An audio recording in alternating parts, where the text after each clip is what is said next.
gampang lupa ya. Untung tanpa Imam Fuad. Ya, kita mulai ya, Bapak Ibu sekalian. Assalamualaikum warahmatullahi wabarakatuh. Selamat pagi, salam sejahtera buat kita semua.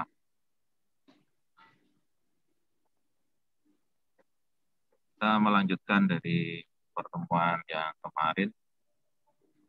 Intinya kita mendiskusikan beberapa isu yang terkait dengan demokrasi di tata negara kita, Republik Indonesia. Ini untuk mengimplementasikan, saya adalah mengimplementasikan pemahaman terhadap teori azas yang ada selama ini terhadap kasus-kasus faktual. Nah, ini benar penting dalam rangka kita biasakan ya, membiasakan untuk melakukan sebuah analisis terhadap suatu peristiwa. Tapi dalam praktek ya kita disebut dengan legal opinion. Atau kalau dalam perkuliahan ini ya nanti di bahwa kalau dalam perkuliahan ini berarti nanti di disertasi. Baik, untuk ini silakan siapa yang mau menyampaikan. Saya Pak Fatih, izin. Silakan. Baik, bismillahirrahmanirrahim. Assalamualaikum warahmatullahi wabarakatuh. Yang saya hormati Pak Dr. Aan. Mohon maaf, ini pakai bahasa Inggris karena sebenarnya paper dan PPT-nya sedang saya siapkan untuk call for paper BPIP waktu itu. Sudah siap, tapi ternyata posternya kehapus. Saya buka di webnya lagi hilang, jadi nggak jadi disubmit karena sudah hampir mirip gitu ya. Ya, nggak apa. Akhirnya saya perkaya datanya. Saya coba sajikan di sini karena ada hubungannya dengan demokrasi dan konteks yang ada sekarang. Jadi judulnya adalah nilai demokrasi sebagai upaya sebenarnya ya untuk menyelesaikan krisis kemanusiaan, pelajaran dari Indonesia. Jadi saya melihat sebenarnya demokrasi di Indonesia ini bisa dimaknai secara utuh untuk menyelesaikan konflik kemanusiaan yang ada. Sebelumnya kita akan coba mengetahui dulu konflik kemanusiaan atau humanitarian crisis itu apa, sebagai sebuah kondisi di mana ada beberapa kelompok ya masyarakat yang mereka dalam tanda kutip terancam baik secara keselamatan, keamanan, kesehatan gitu ya. Kelompok ini akhirnya dikategorikan sebagai kelompok rentan. Nah, kita lihat di daerah mana saja yang lumayan banyak. Sebenarnya kalau kita lihat dari tipologi di dunia, negara-negara di Timur Tengah terutama yang berdekatan dengan Afrika, itu mereka sangat berpotensi untuk mengalami krisis kemanusiaan. Kita lihat ada di Yaman, di Syria, Republik Demokratik Kongo, Sudan Selatan. Jadi Sudan itu sudah terpecah menjadi dua, Sudan dan Sudan Selatan, karena krisis kemanusiaan. Dan juga Horn of Africa, ya, negara-negara yang berada di tanduk Afrika. Jadi benua Afrika itu membentuk seperti tanduk gitu ya, mulai dari Ethiopia, Somalia, Kenya, Uganda dan sebagainya. Ini yang the most gitu ya. Jadi negara yang paling banyak konflik atau krisis kemanusiaan. Lalu bagaimana yang terjadi di Indonesia? Nah, ini peta krisis kemanusiaan yang terjadi di Indonesia. Mohon maaf tidak terlalu jelas gambarnya. Jadi beberapa konflik kemanusiaan pernah terjadi di Indonesia. Misalkan mungkin Pak Imam Sukadi ya pernah punya sejarah konflik misalkan di Sampit gitu ya, antara Dayak dan juga Madura gitu kan. Kemudian yang terbaru krisis kemanusiaan itu lebih terjadi karena faktor perbedaan ideologi gitu ya. Memang landasan kita adalah ketuhanan yang Maha Esa, tetapi di dalam beragama itu ternyata ada praktek madhab gitu ya. Mungkin di sini saya Muhammadiyah gitu, Pak Imam Nahdliyin gitu. Nah, itu bisa memicu. Bahkan mungkin yang terjadi kalau nggak salah di Sampang ya, Ahmadiyah yang kemudian diusir gitu ya. Kemudian ada beberapa misalkan kemarin yang baru meninggal gitu ya, Lia Edan itu juga meskipun tidak besar gitu ya, tapi bibit-bibit krisis kemanusiaan itu timbul. Termasuk juga misalkan yang terjadi di Poso. Waktu itu konon dikatakan berbasis agama. Bahkan sampai sekarang kalau dalam tipologi terorisme itu masuk daerah kekuasaan Jamaah Ansarut Tauhid dan Ansarut Daulah gitu ya, Mujahidin Indonesia Timur atau MIT gitu. Nah, peta dan kondisi krisis inilah yang kemudian sejatinya mengancam demokrasi kita. Nah, saya masih mengutip apa yang saya sarankan untuk Pak Imam minggu lalu, book chapter di bagiannya Michael Beckman tentang bagaimana Indonesia nanti berakhir, the end of Indonesia. Salah satunya adalah karena ada relasi dari luar. Jadi sebenarnya kita ini kan ideologinya itu kan Pancasila, gitu ya. Tetapi ada beberapa kelompok yang berusaha melakukan ekspor ideologi dan kita terpapar dengan ideologi yang dari luar itu, gitu ya. Ada beberapa kelompok. Nah, ekspor ideologi inilah yang kemudian mengancam kondisi demokrasi kita. Kalau menurut Nonet dan Selznick itu kan masyarakat itu tidak bisa diam, harus mengikuti perkembangan zaman. Hukum itu tidak statis. Hukum itu harus melihat kondisi yang ada. Nah, sama harusnya kita memang mengikuti, termasuk kemarin kalau melihat krisis kemanusiaan yang terjadi di Papua, Menko Polhukam, Prof. Mahfud MD itu sampai menyebut bahwa Talenggeng ya kalau nggak salah, itu bukan lagi kelompok kriminal bersenjata atau KKB, tetapi sudah masuk ke teroris. Kalau di dalam tipologi hukum internasional itu Billy-Jaren ya kalau nggak salah. Saya dulu pernah diajar Bu Diana. Saya ingat saya Billy-Jaren. Jadi kelompok yang memang melakukan penyerangan secara masif minimal dalam 24 jam, saya ingat saya salah satu sarannya. Dan kalau nggak salah kemarin kontak dengan TNI itu lebih dari 24 jam. Dan itu tidak hanya terjadi sekali atau dua kali. Nah ini bagian dari upaya untuk membentengi NKRI ya, meskipun narasi yang dibangun oleh Veronica Koman hari ini, gitu ya, bahwa dengan menyebut KKB itu sebagai kelompok teroris maka tidak ada kemungkinan untuk berdamai. Gitu ya. Saya barusan tadi baca Veronica Koman sudah mencuit seperti itu. Gitu ya. Veronica Koman itu penerima manfaat beasiswa LPDP, kuliah di luar negeri, tapi pro terhadap kemerdekaan Papua. Nah ini salah satu bentuk dalam tanda kutip ya kecolongan. Karena saya juga di LPDP, senior saya di LPDP, Veronica Koman. Nah, jadi bagaimana kemudian upaya Indonesia untuk mengatasi hal ini? Nilai demokrasi seperti apa yang ditawarkan oleh Indonesia agar kemudian benar-benar menjadi negara yang demokratis dengan upaya agar tidak kemudian terjadi konflik atau krisis manusia yang berkepanjangan. Jadi Global Peace Index tahun 2020 juga sebenarnya menempatkan Indonesia tidak dalam kondisi yang gawat-gawat banget sih. Kalau di Asia Tenggara itu indeks tahun 2020 itu yang berbahaya itu justru Filipina. Ya, justru Filipina. Rawan konflik kemanusiaan, sumbernya adalah pemberontak. Kalau di Filipina kan tidak hanya berdasarkan misalkan di Moro ya, Moro, tapi juga ada konflik antar geng kalau di Filipina. Nah, bagaimana kemudian kita belajar dari Indonesia? Karena judulnya tadi adalah pelajaran dari Indonesia. Beberapa faktor yang menyebabkan krisis kemanusiaan diantaranya adalah karena ada cemburu antar etnis, gitu ya. Oh ini kok diposisikan keren, gitu ya. Dan ini wajar ya kalau kita lihat di Myanmar sekarang antara junta militer dengan yang pro demokrasi itu kan mereka sedang menggalang koalisi dengan beberapa etnis, terutama etnis-etnis yang militan yang memang tidak mengakui negara Myanmar, gitu ya.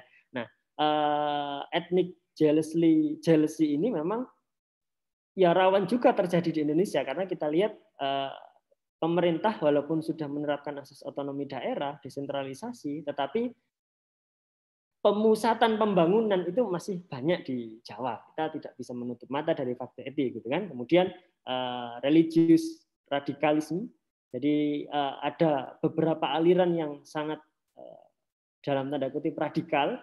Kalau di dalam bahasa agamanya hulu, ya berlebih-lebihan, ya dikit-dikit haram, gitu ya. Misalkan bom bunuh diri, misalkan boleh, jihad, gitu misalkan. Nah, ada model-model seperti itu, ya ekstremis yang kemudian mereka karena paham yang tidak benar itu, maka mereka bisa menjadi benih-benih konflik atau krisis kemanusiaan. Social and economic inequality, jadi adanya kondisi status sosial, keadaan ekonomi yang tidak seimbang ya, antara kaya dan miskin, apalagi sekarang kita mengenal ada istilah crazy rich gitu ya, orang kaya yang gila gitu ya, saking kayanya sampai semua dibeli-beli gitu. Hal-hal ini bisa memicu gitu ya, termasuk big state hegemony. Jadi bagaimana kemudian hegemoni negara-negara besar gitu ya. Kalau kita lihat konflik di Crimea misalkan, Ukraina gitu ya, itu kan ada hegemoni yang besar dari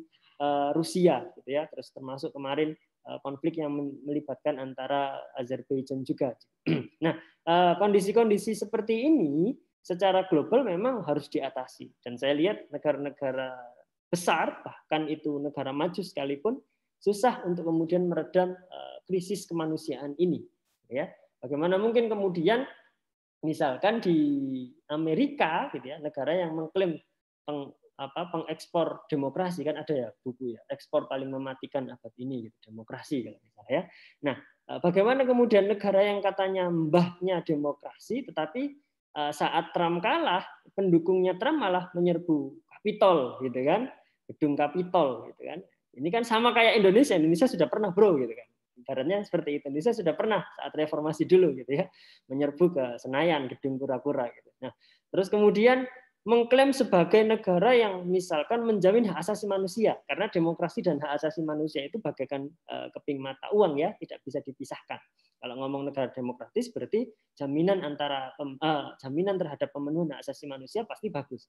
Tapi bagaimana mungkin kemudian di Amerika, ya kan, terjadi kasus yang rasial ya terhadap apa ya, kalau nggak salah yang demo besar-besaran itu karena ada polisi yang kemudian menganiaya gitu ya, ras kulit hitam.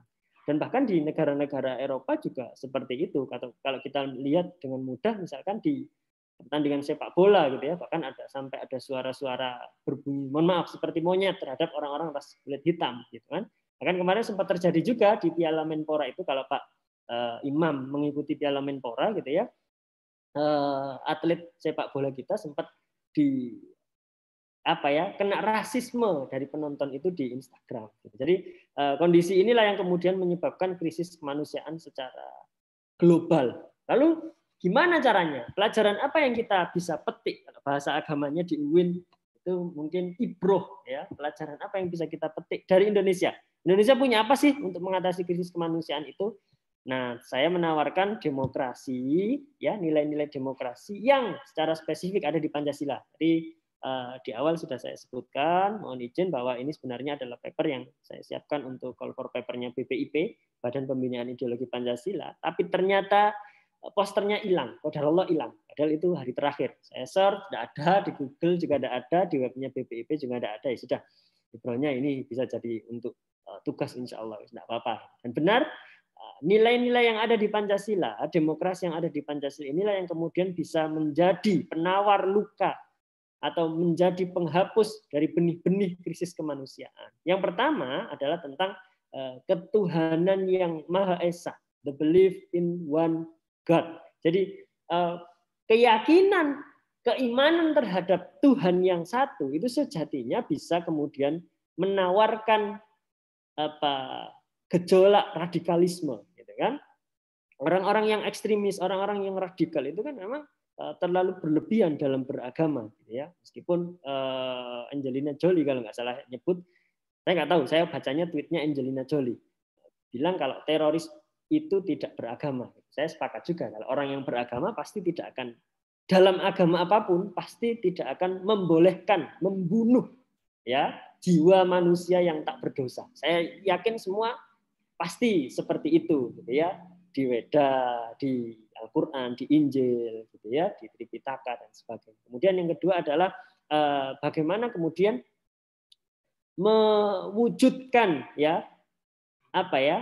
nilai-nilai kemanusiaan, gitu ya. Jadi kalau tadi ada faktor penyebab krisis kemanusiaan atau humanitarian crisis itu adalah salah satunya inequality, maka seharusnya dengan adanya jiwa kemanusiaan itu tidak akan terjadi.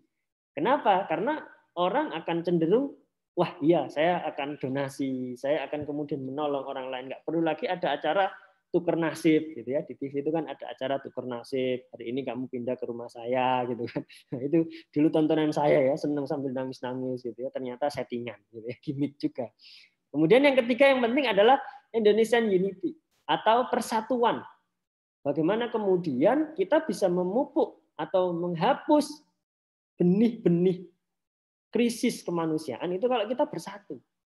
Ya alhamdulillah sekarang kan Dayak dan Madura sudah damai gitu ya. Saya ngeri juga lihat videonya itu. Pokoknya kalau pengen yang horor-horor gitu ya, saya nggak lihat film-film Thailand, tapi saya lihat film tragedi Sampit itu yang ngeri sekali ya daripada filmnya Thailand yang horor-horor itu ya. Itu ngeri. Tapi kalau dengan persatuan seperti sekarang gitu ya, Pak Denny dengan Pak Imam gitu ya, yang merupakan representasi Madura dan Kalimantan itu bersatu. Ini enak. Dan negara lain mungkin tidak ada model seperti ini. Kita ini kan melalui Sumpah Pemuda ya. Kita ini kan bahasanya banyak. Indonesia itu kalau nggak salah nomor 2. Pertama itu Papua Nugini. Kekayaan ragam bahasa di seluruh dunia. Pertama itu kalau nggak salah Papua Nugini. Indonesia itu kedua. Ada 720 sekian ragam bahasa yang ada di Indonesia. Tapi kita ini kan melalui Sumpah Pemuda ya bahasanya bahasa Indonesia. Pak Imam pasti bisa bahasa Madura, saya bisa bahasa Jawa gitu ya. Bu Eva bisa misalkan bahasa Bali gitu. Tapi kita kalau ngomong diskusi ya pakai bahasa Indonesia. Ya, karena ada juga gara-gara bahasa itu berantem, timbul bibit-bibit krisis, konflik dan sebagainya. Kemudian yang jelas yang keempat adalah tentang demokrasi ya. Tentang apa ya? Tentang bagaimana kemudian kita ini negara yang selalu musyawarah mufakat, selalu tidak kemudian menonjolkan otot dulu nih, berantem dulu, enggak kan gitu ya. Walaupun beberapa kali kita juga lihat gitu, anggota dewan kita sampai banting meja gitu kan. Beberapa juga terlihat sangat emosional, tapi kan kita core-nya sebenarnya adalah orang yang suka musyawarah mufakat. Tidak kemudian wah ada babi ngepet terus disembelih gitu ya. Ternyata babinya beli gitu kan. Nah, tidak seperti itu, tidak kemudian suudzon.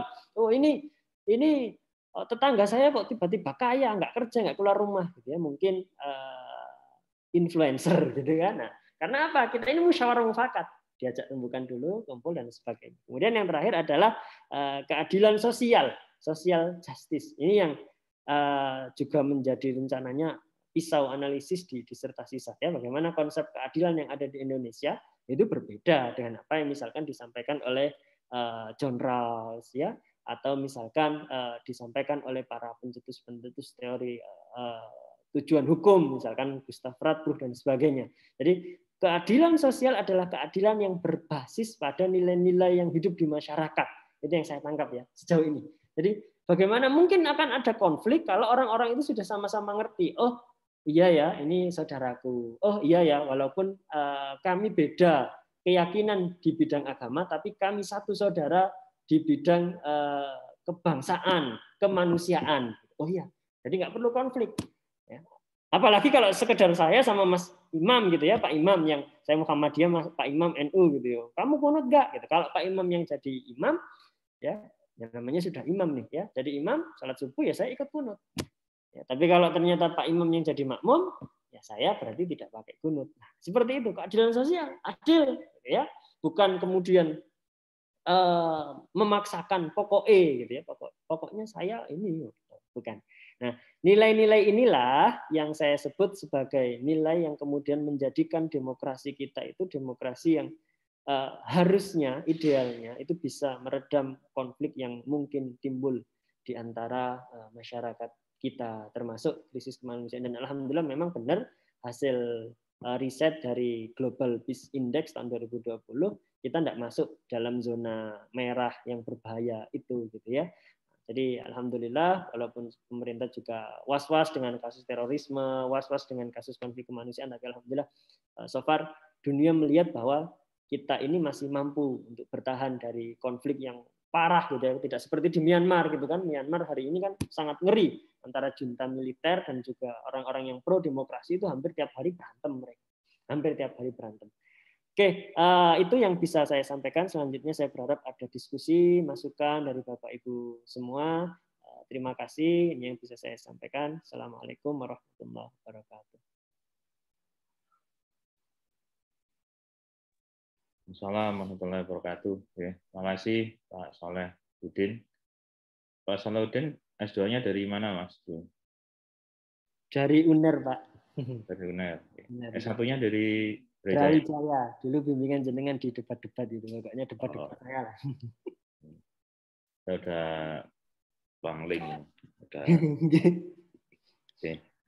Baik, tadi sudah disampaikan yang intinya adalah mendiskusikan soal demokrasi, nilai-nilai demokrasi ya tepatnya ya, untuk menyelesaikan krisis kemanusiaan. Silahkan ada yang mau menanggapi, berdiskusi soal ini ke Pak Solahuddin. Mohon izin Pak Aan. Silakan Bu Sofi. Matur nuwun. Assalamualaikum warahmatullahi wabarakatuh. Yang saya hormati Pak Aan dan teman-teman, Mas Solahuddin, terima kasih, materinya sangat menarik ya. Saya tapi masih belum mendapatkan gambaran yang komprehensif ya, bagaimana demokrasi itu menyelesaikan konflik kemanusiaan yang dimaksud tadi, karena kalau kita melihat kondisi kita memang hanya di beberapa daerah ya yang ada permasalahan. Karena kalau kita lihat demokrasi itu intinya kalau di masyarakat ya pelaksanaan pemilihan umum itu sebagai wujud demokrasi. Nah, apakah menurut Mas Fatih perlu kemudian demokrasi lokal ini mewadahi budaya-budaya yang ada di masyarakat. Jadi semua daerah misalnya boleh ada suatu kekhususan, kan yang sekarang ini ada misalnya di Papua Nogan, kemudian di Yogyakarta yang tidak ada pemilihan yang gubernurnya langsung itu ditunjuk. Seperti itu, apakah kemudian perlu dibuka keran bagi semua daerah yang punya kondisi-kondisi khusus seperti ini, sehingga demokrasi atau pemilihan kepala daerah yang dilaksanakan di daerah-daerah tersebut itu disesuaikan dengan kondisi masing-masing daerah. Misalnya yang sekarang itu kan Madura juga rentan seperti itu, meskipun Madura sendiri belum ada kekhususan, tapi Madura itu selalu ketika dalam pelaksanaan pemilu atau pemilihan kepala daerah selalu ada persoalan konflik di situ. Bahkan kalau di Jawa Timur itu jadi guyonannya teman-teman di KPU ya, karena selalu penghitungan suara itu ada permasalahan nggak selesai-selesai dikarenakan di Madura. Terima kasih. Dan itu Mas Fatih. Iya, langsung ditanggapi. Ya, terima kasih Bu Sofi gitu ya. Kalau berdasarkan, terima kasih atas masukan dan pertanyaannya. Izin, kalau berdasarkan International Commission of Jurists di Bangkok ya tahun 70-an, bahwa salah satu parameter negara demokrasi memang diselenggarakannya pemilu, tapi yang lain memang banyak gitu ya, termasuk supremasi hukum dan sebagainya gitu. Nah, karena ini relate juga dengan apa yang sekarang digeluti atau bukan bergelut ya, apa yang sekarang ditekuni oleh Bu Sofi di bidang kepemiluan. Jadi apakah kemudian nanti dengan gagasan demokrasi menyelesaikan konflik ini berarti keran kearifan lokal atau living law yang ada di masyarakat itu dibuka seluas-luasnya seperti noken di Papua, kemudian tidak adanya pilkada di DIY gitu ya untuk pemilihan gubernur atau seperti apa? Kalau menurut saya sebatas memang belum diatur kekhususan itu dalam undang-undang otonomi khusus gitu ya atau tentang daerah istimewa atau daerah khusus ibu kota, maka itu tidak perlu kemudian diatur secara spesifik. Tetapi nilai-nilainya itu boleh kemudian diimplementasikan gitu kan. Nah, tidak hanya noken di Papua, Bu Sofi, kebetulan paper yang tadi saya sempat bahas sekilas itu saya juga mengupas sedikit, cuma satu paragraf sih, tentang tradisi lunang. Lunang itu di Baduy Dalam, di mana mereka tidak perlu ada pilihan, tetapi manut apa yang disampaikan oleh petua adatnya. Petua adatnya milih, oke, saya milih nomor 1. Seluruh anggota itu ngikut. Lunang namanya. Nah, ada juga di Jawa Barat itu kalau nggak salah mereka nggak mau pakai tinta, tapi pakai kunyit ya untuk pengganti bukti kalau saya sudah nyoblos nih. Itu bagian dari kearifan lokal yang memang kalau seandainya itu tidak menimbulkan konflik, kalau di dalam teori hukum integratifnya Romli Atma Sasmita itu kan hukum integratif itu hukum yang mengedepankan penyelesaian sengketa itu di luar pengadilan. Salah satunya adalah yaitu tadi musyawarah mufakat, kemudian bagaimana hukum yang hidup di masyarakat itu diambil. Kalau ternyata melalui noken jauh lebih baik dibandingkan dengan pemilu biasa yang kemudian menimbulkan konflik, naudzubillah sampai bunuh-bunuhan, maka itu boleh. Tetapi kalau justru melalui noken malah menimbulkan masalah, maka itu yang tidak boleh. Karena kita mau tidak mau tetap harus tunduk pada ketentuan hukum yang ada gitu. Lalu bagaimana dengan di Madura gitu ya? Nah, saya juga bingung karena bukan orang Madura ya. Ini nanti mungkin saya minta bantuan Pak Imam untuk menjawab. Apakah kemudian di Madura nanti perlu ada kekhasan? Nah, kekhasannya seperti apa?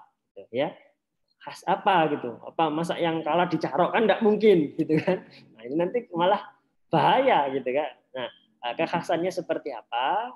Mungkin bisa diusulkan. Kalau dilihat di Undang-Undang Pemilu yang terakhir 7 2017 memang untuk mengakomodasi keunikan itu memang sebenarnya cukup terbuka gitu. Asalkan ya mereka sama-sama sepakat gitu. Kalau orang-orang Baduy Dalam menerapkan tradisi lunang itu berarti mereka sepakat.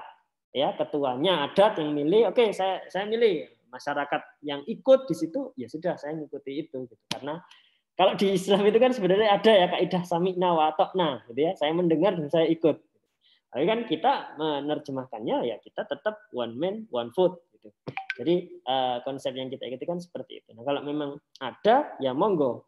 Ini justru memicu pertanyaan gimana kemudian model seperti apa yang diinginkan mohon maaf oleh saudara-saudara kita yang di Madura agar tidak terjadi PSU ya.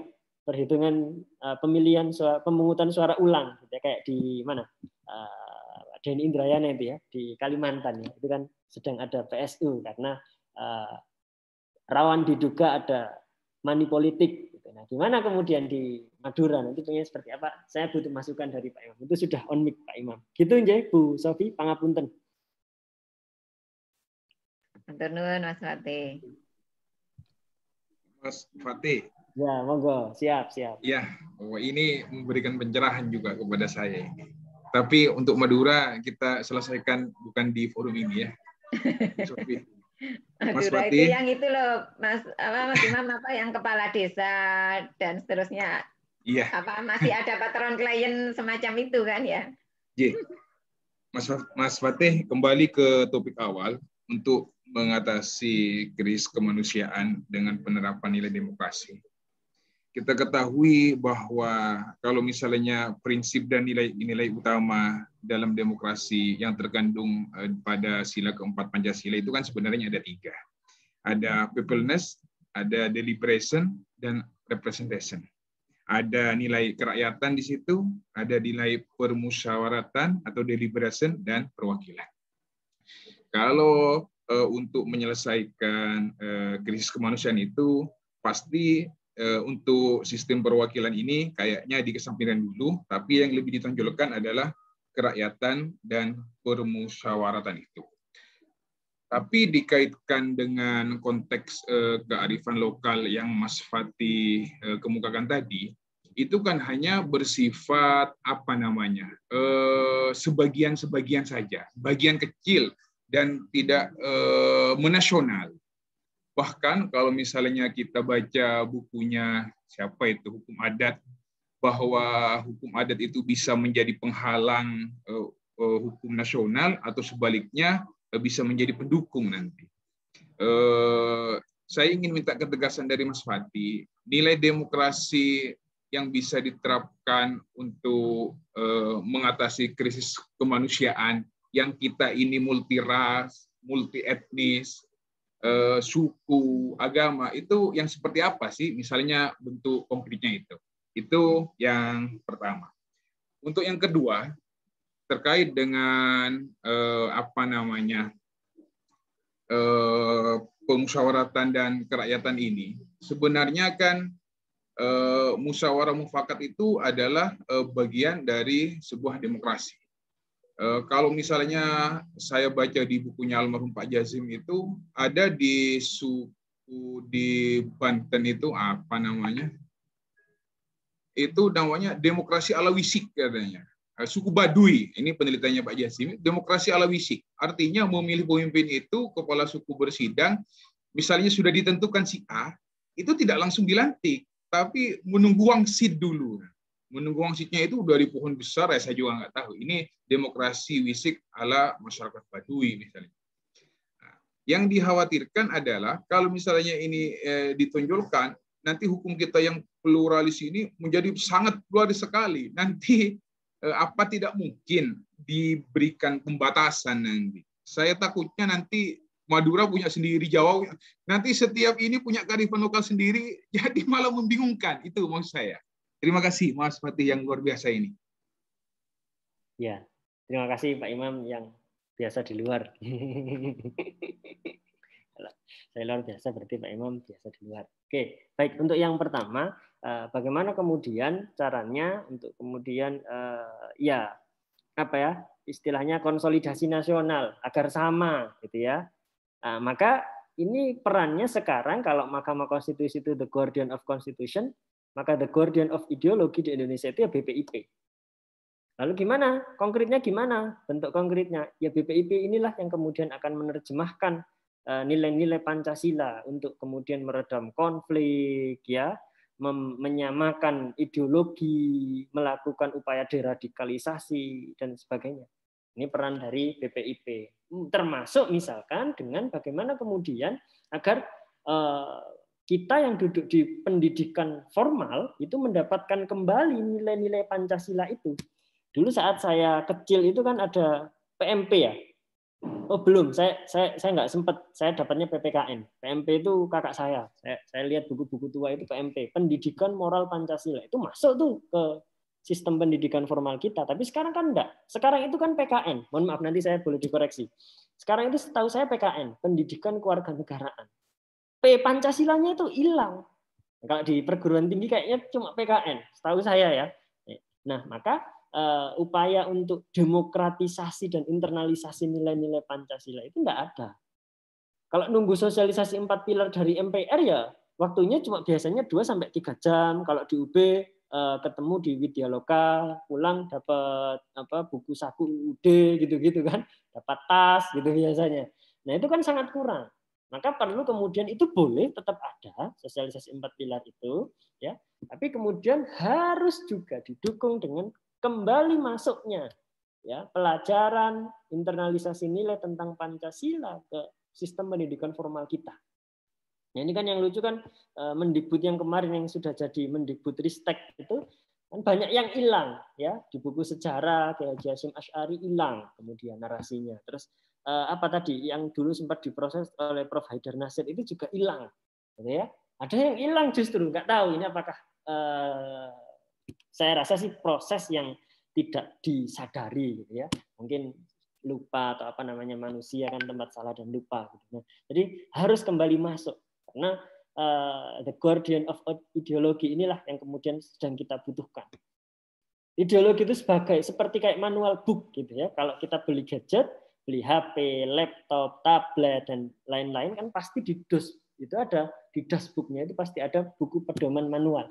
Nah, kita dalam menjalani kehidupan berbangsa dan negara, manual book kita itu ya ideologi, ya Pancasila itu.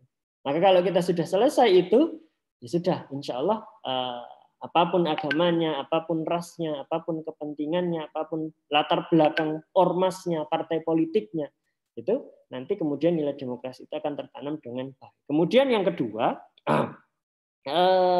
Betul, tadi memang di suku Baduy Dalam, dan itu yang tadi saya jawab juga untuk Bu Sofi, namanya tradisi lunang, ya Pak Imam, namanya tradisi lunang, di mana kemudian ketua adatnya itu ya memang benar nunggu di bawah pohon besar, nunggu wangsit, gitu ya, untuk kemudian memilih, oh ini nih, ini nanti jadi pemimpin, ini kami satu desa milih ini. Apakah kemudian kalau diterapkan itu malah justru membuat Indonesia ini semakin terpecah belah atau seperti apa? Sekali lagi, memang kita core-nya adalah Rechtsstaat, negara hukum.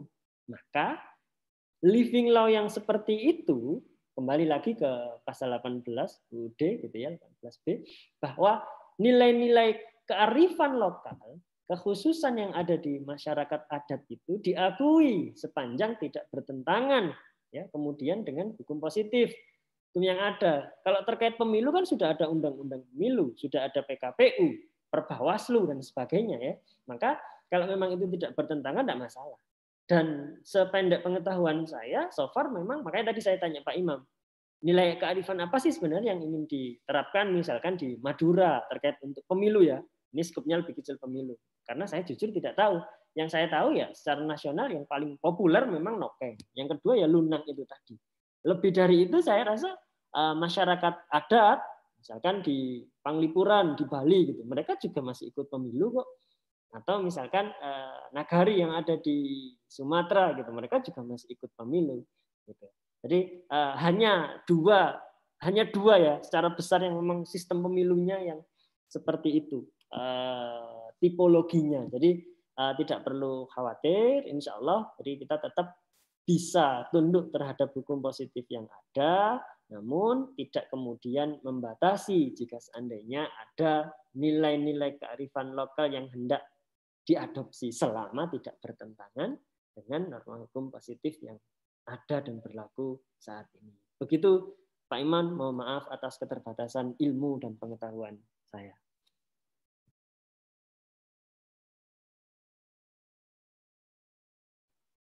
Monggo, mungkin ada lagi, Bapak Ibu. Mungkin dari saya, Pak Imam. Maaf, Pak Fatih. Ya, jadi tadi kan saya mendengarkan bahwa berarti Pak Fatih itu mempresentasikan perspektif demokrasi dalam artian demokrasi Pancasila.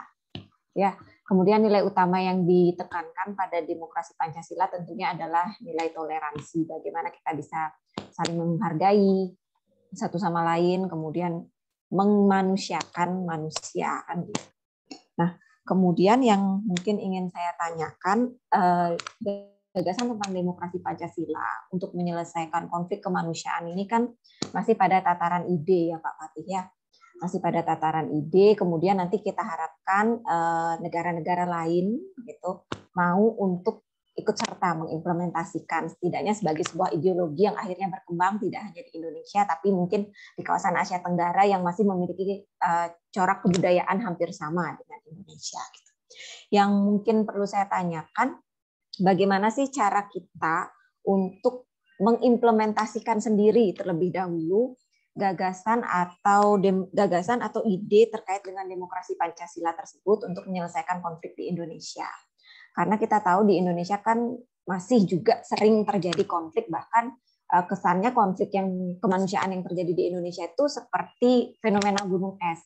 Artinya yang terlihat sedikit, tapi yang masih di bawah permukaan itu ada banyak sekali. Dan seperti sekam yang tinggal nunggu pemantik, langsung bisa berkobar, seperti itu misalkan. Bagaimana cara kita nanti untuk mensosialisasikan atau bahkan mengimplementasikan secara jelas. Karena kalau yang namanya ide tunggu sampai tahap implementasi dan akhirnya dilaksanakan itu kan butuh proses. Ya, BPIP juga sedang berproses, tapi kemarin saya baca salah satu artikel, kalau nggak salah dari Kumparan, itu isunya Jokowi kan mau membubarkan 17 lembaga atau 17 komisi. Salah satunya isunya kan adalah BPIP ini, Badan Pembinaan Ideologi Pancasila. Mungkin selain dari BPIP, solusi apa yang kita bisa gunakan untuk memastikan demokrasi Pancasila itu at least berlaku dulu di Indonesia. Kita redam semua konflik yang ada di Indonesia, termasuk yang paling parah KKB di Papua sana. Kemudian setelah itu barulah mungkin kita bisa mengajak gitu atau mempersuasif negara-negara lain untuk menyelesaikan konfliknya berdasarkan ajaran demokrasi Pancasila ini. Kira-kira demikian mungkin yang bisa saya sampaikan Pak Fatih. Terima kasih. Ya, terima kasih Bu Eva. Tinggal 1 menit kalau melihat jam ya, menuju jam 10 gitu. Jadi saya akan coba jawab secara singkat. Bagaimana kemudian kita mulai dari diri kita sendiri gitu ya. Maka ya kita harus menjadi pribadi yang Pancasilais. Kita tidak perlu teriak-teriak saya Pancasila, kamu bukan. Nah itu berarti bukan pribadi yang Pancasilais karena menjustifikasi orang lain gitu ya. Saya yang paling Islami, ya kamu nggak Islami misalkan ya. Kalau terkait keagamaan, bukan seperti itu. Maka kita wujudkan dengan ya kita ini menjadi pribadi yang Pancasilais. Kita cari yang sama, bukan yang berbeda. Misalkan, oh iya jelas berbeda antara Islam dan Hindu dalam kepercayaannya. Tapi ada yang sama, misalkan terkait konsep hubungan manusia dengan sekitar. Di Hindu ada Trihita Karana. Kalau di Islam ada hablum minan nas, hablum minallah, hablum minal alam. Sama, ada 3 juga. Nah, tapi kalau kita cari yang berbeda, maka itu susah. Nah, sengaja yang dicari yang beda kok ya pasti konflik gitu ya. Jangankan antar lintas keimanan gitu ya. Sesama saja yang beda madhab gitu ya. Ya, saya 23 rakaat, enggak, saya 11 rakaat tarawih ya misalkan. Itu jadi berantem gitu ya, enggak jadi sholat. Ya, malah jadi perbandingan madhab.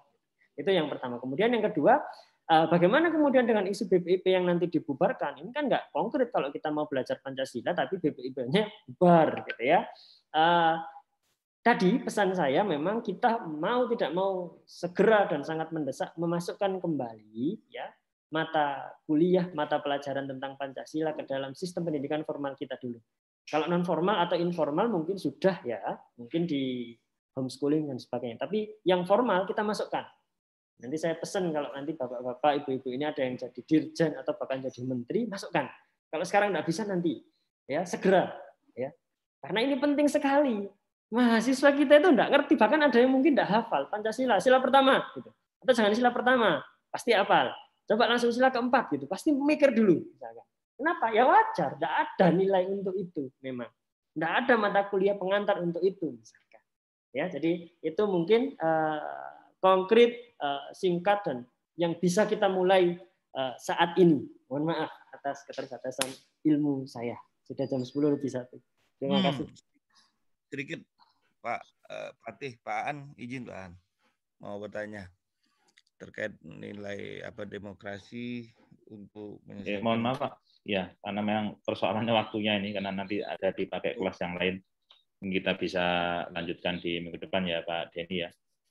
Oke. Saya hanya menyampaikan aja sebagai konklusi di akhir ini. Ya, pertama terima kasih Pak Salahuddin. Tadi sudah diuraikan soal demokrasi dan krisis kemanusiaan. Nah, tapi memang tadi ada yang menangkap bahwa bagaimana kemudian korelasinya, karena di dalam pembahasan itu yang justru muncul adalah Pancasilanya. Pancasilanya bukan demokrasinya gitu. Walaupun juga bisa aja ditambahi demokrasi Pancasila gitu. Tapi kalau kita masuk ke sana itu kadang ya timbul terjebak pada jargon demokrasi sendiri yang kemudian mengakibatkan arah demokrasinya menjadi hilang gitu. Dulu pernah demokrasi terpimpin, Pak Harto demokrasi Pancasila, kemudian kata Amin Rais itu kalau dikasih embel-embel demokrasi itu maka mudah untuk dibelokkan dari nilai demokrasi yang sebenarnya. Nah, bukan berarti kita tidak ingin memasukkan Pancasila di situ, tidak.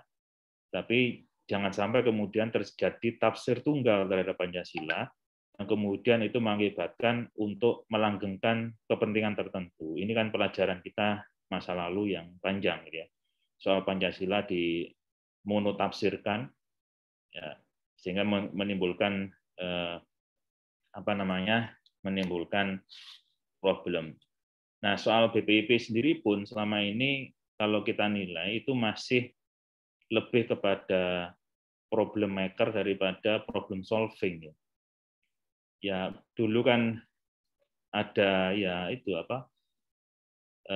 ketua BPIP membuat pernyataan yang kemudian meresahkan di masyarakat, bukannya malah mendinginkan masyarakat, tapi memanaskan masyarakat dengan atas nama Pancasila. Ini tentunya pikiran kritis kita terhadap BPIP. Terakhir kemarin BPIP yang ex officio pengarah BRIN misalnya. Ini juga menjadi problem gitu.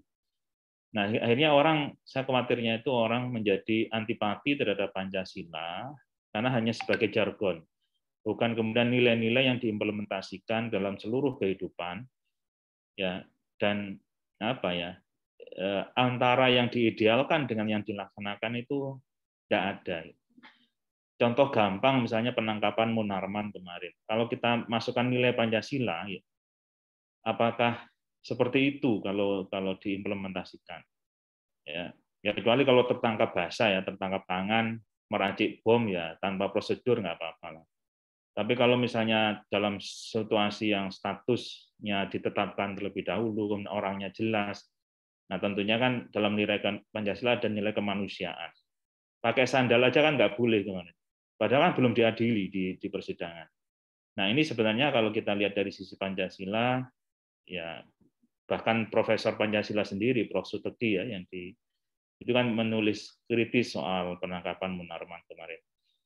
Nah, kita berpikir kritis ini yang kemudian kadang-kadang nilai sila keempat dari Pancasila, ya, sekarang ini juga banyak tergerusnya. Ya, banyak orang ditangkap karena berpikir kritis, karena memikirkan atau memberikan masukan-masukan kepada negara, kemudian terkena Undang-Undang ITE misalnya. Jadi antara pidana, tindak pidana dengan ujaran yang seperti itu ya tipis sekali dan itu dimanfaatkan. Apalagi terjadi ketimpangan. Kalau kelompok A itu ditegakkan, kelompok B dibiarkan. Nah ini yang kemudian menambahkan catatan-catatan panjang terhadap demokrasi kita, sehingga mengakibatkan ya jangan sampailah akhirnya orang itu melihat Pancasila itu kembali seperti zaman Orde Baru dulu, hanya jargon, formalitas yang belakangnya adalah untuk mendirikan atau menjadi sokok guru dari kekuasaan yang ada. Akan kasihan ini Pancasila dirumuskan oleh BPUPKI secara panjang, perdebatannya panjang, nilai-nilainya sangat bagus. Tapi kemudian kita anak turunnya ini menjadikan itu sebagai alat ya. Ada kepentingan besar di baliknya. Nah ini yang seharusnya tidak terjadi. Baik, itu review saya. Ya, terima kasih, bagus sekali tadi paparannya. Tapi mohon nanti lebih dimasukkan ya demokrasinya ke aspek kemanusiaannya. Ya. Oke, untuk minggu depan siapa ini minggu depan? Pak Denny. Saya siapa? Oh ya baik. Baik, terima kasih dari saya cukup sekian. Mohon maaf sekali lagi. Assalamualaikum warahmatullahi wabarakatuh. Waalaikumsalam Waalaikumsalam warahmatullahi wabarakatuh. Terima kasih Pak. Terima kasih Pak Aan. Wabarakatuh.